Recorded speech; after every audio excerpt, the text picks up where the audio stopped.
Hey, welcome to eldoreschess, and today I have a middle game strategy or middle game play video for you guys or girls. So in this position, White played the move knight to f3. It's a game I played when I was younger, and in this game I played a very good concept in my opinion, and I won the game very comfortably because once he played this move, it was very easy to win the game. And I doubled his pawns earlier, and that's a tip. And my pawns are on the white squares, so I had no trouble exchanging my white square bishop. He has to take with the pawn, so his pawn structure, two double pawns already ruined. And now, this is from a Karo Khan. I play this really easy looking move, natural looking move, knight. And now I have two monster knights, two monster octopus knight. With the octopus knight, I mean the 8 squares, even though it doesn't have 8 squares. Look at these knights. These knights are beautiful, two monster knights.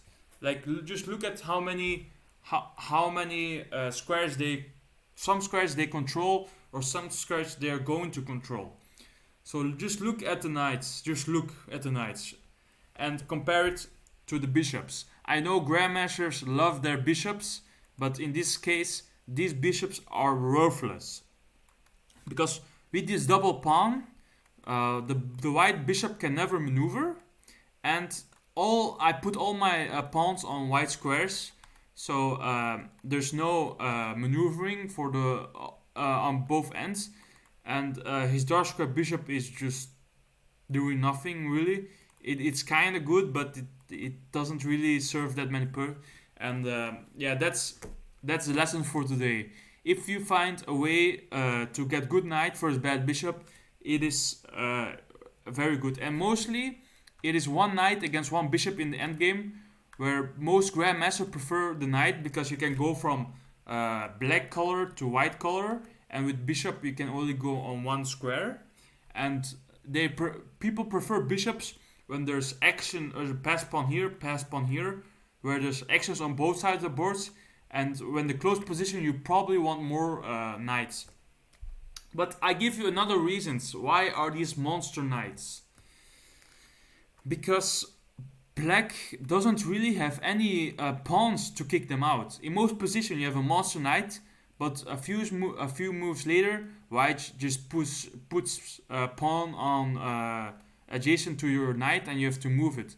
But here, White doesn't have any pawns. There's no D pawn, no G pawn. The E pawn is already advanced, can go back.